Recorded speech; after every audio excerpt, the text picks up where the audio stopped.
ఎందుకు వచ్చింది కాంగ్రెస్ పార్టీ తెలంగాణ రాష్ట్రంలో? ఎందుకు వచ్చింది అయ్యా అంటే, ఏడనన్నా నిషేధిత భూములు ఉన్నాయా, ఏడనన్నా హైడ్రా పేరు చెప్పుకొని చెరువులో ఉన్నది, ఎఫ్టీఎల్లో ఉన్నది, అండ్లున్నది, ఇల్లున్నది అని చెప్పేసి ఫ్లాట్లు కూలగొట్టి, ఇల్లులు కూలగొట్టి వాటిని ఫ్లాట్లు చేసి అమ్ముకుందామనే ఆలోచనలు ఉన్నాయి. నిన్నటి నుంచి బయట పడతానే ఉన్నాయి, తవ్వినా కొద్ది బయట పడతానే ఉన్నాయి. శంషాబాద్ భూములు దాదాపు 1000 కోట్ల కుంభకోణం, శంషాబాద్లో 1000 కోట్ల కుంభకోణానికి తెరలేపిండు రేవంత్ రెడ్డి. పేరుకు తహసీల్దార్ పేరు, సీఎం రేంజ్లో తహసీల్దార్ నిర్ణయం తీసుకుంటాడా? సీఎం తీసుకోవాల్సిన నిర్ణయం తహసీల్దార్ ఎట్లా తీసుకుంటాడు? ఎవరి కనసండల్లో ఈ నిర్ణయం తీసుకున్నారు? గతంలో కూడా 10 ఎకరాల ప్రభుత్వ భూములను ప్రైవేటు వ్యక్తికి కట్టబెట్టిండట ఆ తహసీల్దార్. ఈ ముచ్చట బయటకు పొక్కంగానే ఏం చేసిండు? గుట్టు సప్పుడు కాకుండా ఎప్పటి తీరని అలవాటైన తీరే కదా. ఎక్కడన్నా ఏమన్నా బయటపడ్డదంటే ఆ అధికారి మీద బదిలీ వేటేయాలి, ఆ అధికారిని సస్పెండ్ చేయాలి కొన్ని రోజులు, లేకపోతే అధికారి మీద బదిలీ వేటేసి వేరే శాఖకు కేటాయించుకుంటా బదిలీ చేసుకుంటా అది చేసుకోవాలి. వాళ్ళను వాళ్ళు కాపాడుకోవాలి. ఈ తరీకా వెలుగుమట్లలో చూడలే, భూదాన భూములు ఊలగొట్టి అక్కడ ఉన్న ఆఫీసర్ను ట్రాన్స్ఫర్ చేసిండ్రు. ఎందుకు ట్రాన్స్ఫర్ చేసిర్రయ్యా అంటే, ఎందుకు కూలగొట్టిర్రని అడిగితే సమాధానం దొరకదు కాబట్టి భూదాన భూములు వెలుగుమట్లలో కూలగొట్టిన ఆఫీసర్ను ట్రాన్స్ఫర్ చేసిండు. ఇక గిట్లనే వాళ్ళకు మంత్రం దొరికింది, ఏదన్నా లంగాలు అతుకురు పని చేయాలి, నిషేధిత భూములు ఏడ కనబడ్డా ప్రైవేటు వ్యక్తులకు కట్టబెట్టే దిశగా ముందటికి పోవాలి, ప్రభుత్వ భూములు ఎక్కడ కనబడ్డా గద్దలు లెక్క అక్కడ వాలిపోయి ఆ భూములను మనం మింగేసిన తర్వాత ఆ సంబంధిత అధికారి ఎవరైతే ఉంటారో ఇది ప్రజలకు పోయేటప్పటికీ, లేకపోతే ప్రతిపక్ష పార్టీ నాయకులు ప్రశ్నిస్తున్నారు అన్నప్పటికీ ఆ సంబంధిత అధికారిని ట్రాన్స్ఫర్ చేసేసి చేతులు దులుపుకోవాలి. ఇదే తతంగం నడిపిస్తా ఉన్నాడు రేవంత్ రెడ్డి, అంతకు మించి ఏమీ లేదు. ఇంకా పోతా ఉంటే ఇంట్రెస్టింగ్ ముచ్చట్లు, ఇంట్రెస్టింగ్ పాయింట్లన్నీ ఇలా మనకు మార్నింగ్ న్యూస్లో కనబడతాయి.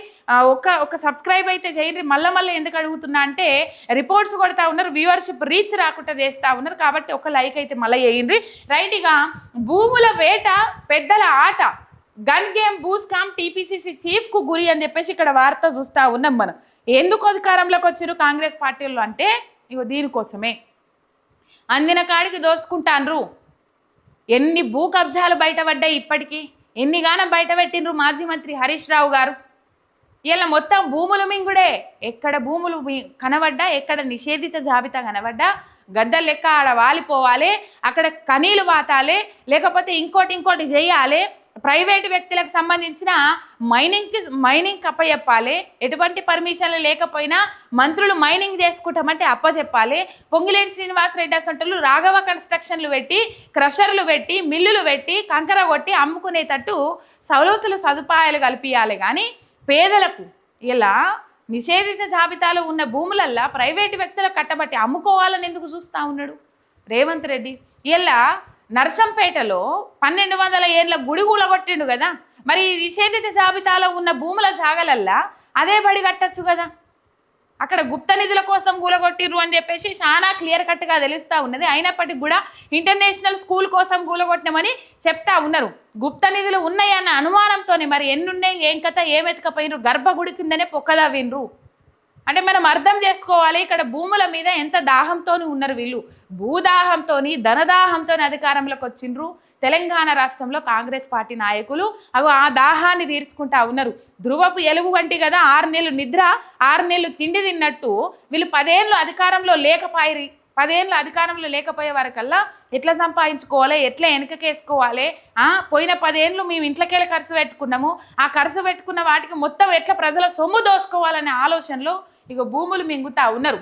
Right. Nadargul, Manchirevula, Gopanpally, Puppalaguda, Vattinagulapally, Shamirpet, fourth city ఇలా ఒక్క చోటని కాదు, ప్రభుత్వ భూములు, ప్రైవేటు భూములు, దేవాదాయ భూములు, వక్ఫ్ భూములు, అసైన్డ్ భూములు, అది ఇది అనే తేడా లేదు. నగరం చుట్టూ విలువైన భూములపై పెద్దలు గద్దల్లా వాలుతున్నారు. రేపనేది ఉన్నదో లేదో అనే పద్ధతిలో భూములను చెరబట్టేందుకు ఎత్తులు వేస్తున్నారు, కత్తులు నూరుతున్నారు. దీంతో తెలంగాణలో భూదందా మాఫియాగా మారుతున్నది. తెర వెనుక తెర ముందు సర్కార్ పెద్దలే సూత్రధారులై పాత్రధారులై గురిపెడుతుండడంతో వాళ్ళ సోదరులు, బంధువులు, చివరికి ప్రధాన అనుచరులు సైతం పోటీపడి మరి భూములను కబ్జా పెడుతున్నారు. ప్రైవేటు భూ వివాదాల్లోనూ తలదూర్చి అధికారులను నయాను భయాను దారికి తెచ్చుకొని రాత్రికి రాత్రే రికార్డులను తారుమారు చేస్తున్నారు. ఇది ఎక్కడ దాకా పోయిందంటే ఆశ అత్యాశ పేరాశ దురాశ చివరికి తమ అనుకున్న వాళ్ళను తామే మోసం చేసేంత వరకు పోయింది. తమ అనుకున్న వాళ్ళను తామే మోసం చేసేదాకా పోయింది. రాష్ట్రంలో శాంతి భద్రతల సమస్యగా మారేంత వరకు, రాజకీయంగా ఒకరి పదవులు ఒకరు ఊడగొట్టేలా వార్తలు వేయించుకునేంత వరకు, ఏకంగా నకిలీ జీవోలు జారీ చేసేంత వరకు ఒక పేరు చెప్పుకొని మరొకరు సాగిస్తున్న రియల్ దందాలు బూమరాంగై బజారుకెక్కుతున్నాయి. వాళ్ళు ఏం చేస్తా ఉన్నారంటే గుట్టు సప్పుడు కాకుండా నడిపిస్తామని అనుకుంటున్నారు, కానీ బూమరాంగై వాళ్ళ మెడక చుట్టుకొని వాళ్ళ పరువు బజార్లో పెట్టుకుంటా ఉన్నారు. ఈ తతంగము ఈ కథ నడుస్తూ ఉన్నది. భూములు మింగాలే, భూములు లాక్కోవాలే, ఇదే కథ, రైట్. మంచిరేవుల ఆలయ భూముల వివాదంలోకి నార్సింగి ఏసీపీ ఆయన మహేష్ కుమార్ గౌడ్కు అతి సమీప బంధువుగా నిర్ధారణ, తల దూర్చొద్దంటూ టీపీసీసీ చీఫ్కు బిగ్ బ్రదర్స్ వార్నింగ్. ఆ తర్వాత ఆకస్మికంగా దీర్ఘకాలిక సెలవుపై ఏసీపీ అని చెప్పేసి ఇక్కడ వార్త. మంచిరేవుల ఆలయ భూముల వివాదం. ఈ మంచిరేవుల ఆలయ భూముల వివాదం మనకి ఇప్పటికే బయటపడ్డది. కొండా సురేఖ బిడ్డ బయట పెట్టింది. రేవంత్ రెడ్డి బ్రదర్స్ ఈ మంచిరేవుల దగ్గర భూ కబ్జా చేయాలని చూస్తూ ఉన్నారు. భూముల మీద రేవంత్ బ్రదర్స్ కన్ను పడ్డది అని చెప్పేసి కొండా సురేఖ ఓఎస్డి సుమంత్ వ్యవహారంలో మొత్తం మీద కొండా సురేఖ బిడ్డ కొండా సుష్మిత బయటపెట్టింది. ఈ బయటపెట్టిన భూదందా ఏదైతే ఉన్నదో అది రాష్ట్ర వ్యాప్తంగా చర్చనీయాంశమైంది. ఆ భూముల మీద కన్ను పడ్డది మంచిరేవుల దగ్గర, రైట్. టీపీసీసీ అధ్యక్షుడు దాంట్లో ఏలు పెట్టిండట. ఏలు పెట్టద్దు అని చెప్పేసి అది చేసిర్రు. ఏసీపీ సమీప బంధువు అట, నార్సింగి ఏసీపీ సమీప బంధువు తలదూర్చొద్దంటూ టీపీసీసీ చీఫ్కు బిగ్ బ్రదర్స్ వార్నింగ్. ఆయన సమీప బంధువు కదా, దీంట్లో తల దూర్చొద్దు, మేము ఏం చేసినా చూసుకుంటూ ఊకోవాలని చెప్పేసి అనేవారకల్లా మరి ఈయన ఊకున్నాడా ఊకోలేదో తెలియదు, కానీ బీసీ సామాజిక వర్గానికి చెందిన వ్యక్తి టీపీసీసీ అధ్యక్షుడు మహేష్ కుమార్ గౌడ్ మీద డిజాస్టర్ టీపీసీసీ అధ్యక్షునిగా రేవంత్ రెడ్డి సంస్థ ఏదైతే ఉన్నదో, రేవంత్ రెడ్డి ఛానల్ అని చెప్పేసి లోకం చెప్పుకుంటుందో, ఆ ఛానల్లో టీపీసీసీ అధ్యక్షుడు మహేష్ కుమార్ గౌడ్కు సంబంధించిన ఒక కథనము, ఒకటి కాదు వరుస కథనాలు పట్టించుకోవట్లేదు. గాంధీ భవన్ ఒక డిజాస్టర్ టీపీసీసీ అధ్యక్షుడు, అసలు ఈయన టీపీసీసీ అధ్యక్షుడు అయిన తర్వాత ఏం బాగాలేదన్నట్లుగా, కానీ ఏ ఎన్నికలు వచ్చినా కూడా మహేష్ కుమార్ గౌడ్ టీపీసీసీ అధ్యక్షుడు అయిన తర్వాత మంచి ఫలితాలే వస్తూ ఉన్నాయి. ఇక్కడ డిజాస్టర్ సీఎం రేవంత్ రెడ్డి అని చెప్పుకోవాలి. ఒక బీసీ సామాజిక వర్గానికి అసలు కథ ఇది. బిగ్ టీవీ కథనాల వెనుక అసలు కథ ఇది అన్నట్టు. వరుస కథనాలు ఆఖరికి టీపీసీసీ అధ్యక్షునికి చెక్కు పెట్టేదాకా పోయిండ్రంటే మనం అర్థం చేసుకోవచ్చు వీళ్ళకి భూముల మీద దాహం ఏ పాటి ఉన్నది ఏం కథ అనేది, రైట్. గన్ గేమ్ బూ స్కామ్ టీపీసీసీ చీఫ్కు గురి. మొన్నటికి మొన్న ఇగో మంత్రి చెప్పిన కదా, మంత్రి కొండా సురేఖ కూతురు ఇచ్చిన క్లూతో మంచిరేవుల భూ కుంభకోణం బయటపడగా దాని side effect PCC chief Mahesh Kumar గౌడ్కు వడదెబ్బల దాకింది. ఆయన మీద ముఖ్య నేత సన్నిహిత మీడియా దుమ్మెత్తి పోసేంత వరకు వెళ్ళింది. తాజాగా రంగారెడ్డి జిల్లా శంషాబాద్ మండలం పెద్ద షాపూర్ గ్రామ పరిధిలోని అంతకంటే పెద్ద విచిత్రం జరిగింది. అక్కడ ఏకంగా 94 ఎకరాల భూ వివాదం కాస్త ముఖ్య నేత సోదరులు వారి అనుచరుల నడుమ చిచ్చు పెట్టింది. వాస్తవానికి మొదట్లో పెద్దలంతా కలిసి దందా మొదలుపెట్టిన తర్వాత పక్కవాడికి వాటాలు ఇస్తే నాకేమొస్తుంది అనే స్వార్థం పుట్టి ఆశతో ఒకరికి తెలియకుండా ఒకరు దందాలు మొదలుపెట్టిరు. ఇట్లనే వాళ్ళ గుట్టు వాళ్ళే బయట పెట్టుకుంటా ఉన్నారు. ఇంకొకరు బయట పెట్టాల్సిన అవసరం లేదు. ఈ కాంగ్రెస్ అవినీతి దందాలు తవ్వినా కొద్దీ తీగ లాగితే డొంక కదిలినట్టు తవ్వినా కొద్దీ అవినీతి కూపాలు బయటకు వస్తూ ఉన్నాయి. వాళ్ళు కలిసిగట్టిగా ఉండి ఇప్పుడు అన్ని విధాల అన్ని స్కాములు బయటపడేది గిట్లనే. అన్ని స్కాములు ఈ విధంగానే బయటపడతా ఉన్నాయి. ఒకరికి కాదని ఒకరు దందాలు మొదలు పెడతా ఉన్నారు. వాళ్ళకి కమిషన్లు ఇస్తే ఏమొస్తుంది, లేకపోతే వాళ్ళకి కట్టబెడితే ఏమొస్తుంది, నా దందా నేను షురువు చేస్తా అని చెప్పేసి దందాలు షురువు పెట్టే వరకల్లా ఒకరికి మండి ఒకరి మీద ఉన్న ముచ్చటంతా బయట పెడతా ఉండరు. అంతా ఇక్కడ కలిసికట్టుగా లేకపోవడం వల్లనే. ఒకవేళ కలిసికట్టుగా ఉంటే మాత్రం గుట్టు సప్పుడుగా ఈ భూములన్నీ మింగేటోళ్ళు. శంషాబాద్ దగ్గర పెద్ద షాపూర్ దగ్గర 1000 కోట్ల విలువైన భూమి, అది 94 ఎకరాల భూమి, 1000 కోట్ల విలువైన భూమి. అంటే ఏం చేస్తూ ఉన్నారు, భూముల మీద భూదాహంతో ఎట్లా రెచ్చిపోతూ ఉన్నారు. ఇక్కడ చూడొచ్చు, పాలన గాలికి ఇచ్చిపెట్టి అయిపోయింది. 6 గ్యారెంటీలు అటుకెక్కినాయి. 6 గ్యారెంటీల కింద సబ్ గ్యారెంటీలు 13 ఉన్నాయి, 420 హామీలు ఉన్నాయి. ఈ 420 హామీలను అటుకెక్కిచ్చి అయిపోయింది. 6 గ్యారెంటీలను కూడా అటుకెక్కిచ్చిండ్రు. ఇక వీళ్ళు ఎంతసేపు మా బారదాన్లు ఎప్పుడు నింపుదాము, రైతులకు బారదాన్లు లేవు, రైతులకు సంచులు లేవు నింపడానికి. ఈ సంచులన్నీ వీళ్ళు ఇటు పట్టుకొని పోయినరో ఏమో. ఇక ఇట్లా భూములు అమ్ముకొని ఈ పైసలు మొత్తం అట్లా మూట కట్టుకొని మూటలు భూలోకంలో అదే పాతాళ లోకంలో దాచిపెడుతుర్రో ఏమో తెలియదు. పొక్కలు తీసి మరి ఎక్కడన్నా పొక్కలు తీసి దాచిపెడతలేరో తెలియదు, కానీ ఆ రైతులకు బారదాని సంచులు లేవు. ఇక వీళ్ళు భూములు అమ్ముకొని ఆ సంచులలో పైసలు నింపడానికి ఆ సంచులన్నీ వీళ్ళు ఇటు పట్టుకపోయినరేమో గట్లా డౌట్ వస్తుంది. మరి ఈ తరీకను నడిపిస్తూ ఉన్నారు వీళ్ళు పాలన. ఇక దేనికి వచ్చిర్రు చెప్పుర్రి వీళ్ళ అధికారంలోకి. మాది రైతుల ప్రభుత్వం అంటారు, అలా రైతులు ఉండరు. మాది పేదల ప్రభుత్వం అంటారు, అందులో పేదలు ఉండరు. మాది ప్రజా ప్రభుత్వం అంటారు రేవంత్ రెడ్డి, మాది ప్రజాపాలన కొలువు తీరింది అని చెప్పేసి ఇప్పటికీ ఆయన అఫీషియల్ ట్విట్టర్ అకౌంట్ ఏదైతే ఉంటుందో ఎక్స్ వేదిక అదే ఉంటుంది పిన్ను చేసి. మరి తీసేసుకొని సార్ ఇజ్జత్ పోతుంది. చూసినప్పుడల్లా సిగ్గు అనిపిస్తూ ఉన్నది. ఇది ప్రజాపాలన ఎందుకైతుంది అని చెప్పేసి చూసినప్పుడల్లా సిగ్గు అనిపిస్తూ ఉన్నది. తీసేయండి. ఆ పిన్ని చేసి పెట్టింది ఏదైతే ఉన్నదో అది తీసేయండి. ప్రజాపాలనకు మీరు చెప్పేదానికి పొంతన లేదు. ప్రజాపాలనలో ప్రజలు లేరు, మీరు ఉన్నారు. మొత్తం మీరు పంచుకునుడు, దొబ్బుకునుడు, దండుక తినుడు. ఈ బ్రదర్స్కు ఎక్కడీ సరిపోతలేవు. ఈ బిగ్ బ్రదర్స్కు ఎక్కడీ సరిపోతలేవు. మొత్తం రాష్ట్రాన్ని అమ్మక తినడానికి మరిగినరు తప్ప ఇంకొకటి ఏమి కనబడతలేదు ఇక్కడ. చూడుర్రి కథ. ఇది డైరెక్టు రేవంత్ అన్న మీడియా అని చెప్పుకునే ఏబిఎన్ రాధాకిట్ అన్న కూడా బయట పెట్టిండు, షాక్ ఇచ్చిండు. ఈ 1000 కోట్ల కుంభకోణానికి సంబంధించి ఏబిఎన్ రాధాకిట్ అన్న కూడా బయట పెట్టిండు.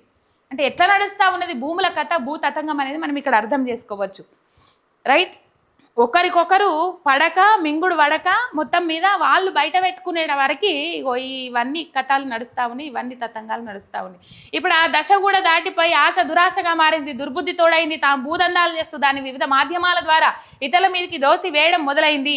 ఒకరికి తెలియకుండా ఒకరు విచ్చలవిడిగా భూదందాలు చేస్తుండడంతో ఏది ఎవరు చేశారో క్లారిటీ లేక వేరే ఇంకెవరైనా చేశారేమో అనుకుని తహసీల్దార్ మీద ఏసీబీ దాడి చేయిస్తే తీరా ఆ దందా చేసింది తమ ప్రధాన అనుసరుడేనని బయటపడింది. దీంతో చప్పున నాలుక గరుచుకొని గమ్మున నోరు మూసుకొని డాక్యుమెంట్లు మాయం చేసే పనిలో నిమగ్నమైండ్రు. భూదందాల దౌర్జన్యం ఎక్కడ దాకా పోయిందంటే వక్ఫ్ భూముల కోసం పోరాడుతున్న ఓ న్యాయవాదిని పట్టవగలు హైదరాబాద్లో కారుతో గుద్ది అజ్జేసిండ్రు. దీని వెనుక కాంగ్రెస్ నేత హస్తం ఉన్నదని ఆయన కుటుంబ సభ్యులు ఆరోపిస్తున్నారు. ఈ మాఫియా దౌర్జన్యం ఎక్కడ దాకా వెళ్తుందో, ఇంకా ఏ పరిణామాలకు విపరిణామాలు ఇంకా పరిణామాలు కాదు ఏ విపరిణామాలకు దారి తీస్తుందో అని చెప్పేసి బిక్కుమని టెన్షన్తోని బతకాల్సిన పరిస్థితి ఏర్పడ్డది. వక్ఫ్ భూముల కోసం పోరాటం చేస్తున్న, ఏళ్ళకేలి పోరాటం చేస్తున్న ఓ న్యాయవాదిని పాపం కారు డోర్ తీస్తున్నాడు, ఇట్లా రఫ్ఫును వచ్చి కాంగ్రెస్ గుండాలు ఇట్లా వేసుకొని పోయిండు. ఇగో ఇది నడుస్తూ ఉన్నది రాష్ట్రంలో. భూములు మింగడం కోసం ఏం చేస్తూ ఉన్నారంటే ఏకంగా న్యాయవాదులనే మట్టు పెట్టేంత పెద్దోళ్ళు అయిపోయారు. దీని వెనుక కాంగ్రెస్ నాయకుడే ఉన్నాడు అని చెప్పేసి పాపము ఎవరైతే ఉన్నారో ఆ లాయర్ కొడుకు చెప్తా ఉన్నాడు. గతంలో 2-3 సార్లు వచ్చి బెదిరించిండు కూడా. ఈ వక్ఫ్ బోర్డు భూములు ఏవైతే ఉన్నాయో ఈ వక్ఫ్ బోర్డు భూములను దొబ్బుకొని చూస్తూ ఉన్నారట, అడ్జేసుకొని చూస్తూ ఉన్నారట. ఈ దొబ్బుకొని చూస్తే దాని మీద న్యాయ పోరాటం చేస్తూ ఉన్నాడట ఈ న్యాయవాది మొయినుద్దీన్ అని చెప్పేసి.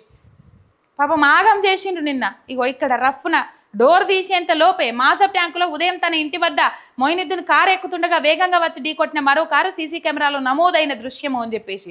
వాళ్ళు ఎప్పటి నుంచి కాపు కాసుకొని కూర్చున్నారో బడివేగాళ్ళు. హైదరాబాద్ మాసప్ ట్యాంకులో ఘటన తెల్లవారుజామునే కారుతో గుద్ది ఖాజా మొయినుద్దీన్ను అడ్జేసిన దుండగులు వక్ఫ్ భూముల ఆక్రమణలపై పోరాడుతున్నందుకే ఘాతుకం. కాంగ్రెస్ నేత ఆలం ఖాన్ ఈ హత్య చేశారని కుటుంబ సభ్యుల ఆరోపణ.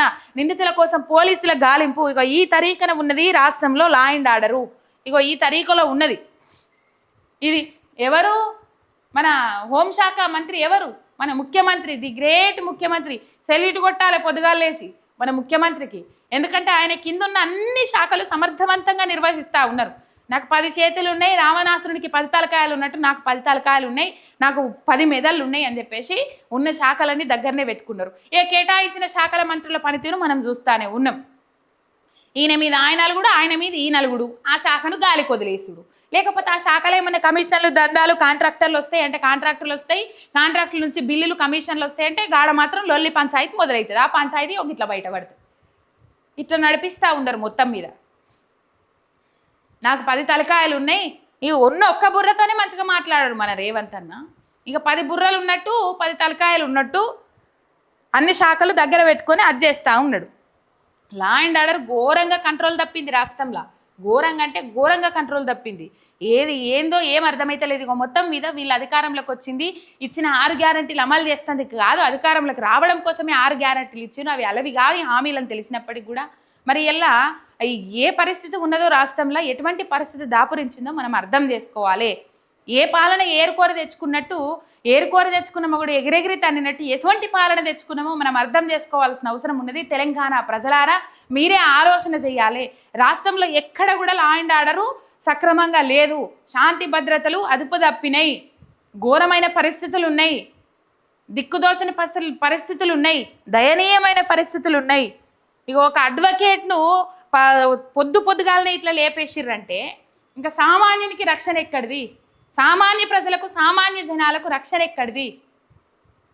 వాళ్ళ భూములు, వాళ్ళ దందాలు, వాళ్ళ సెటిల్మెంట్లు, దానికోసము ఎంత దాకానైనా పోతా ఉన్నారు.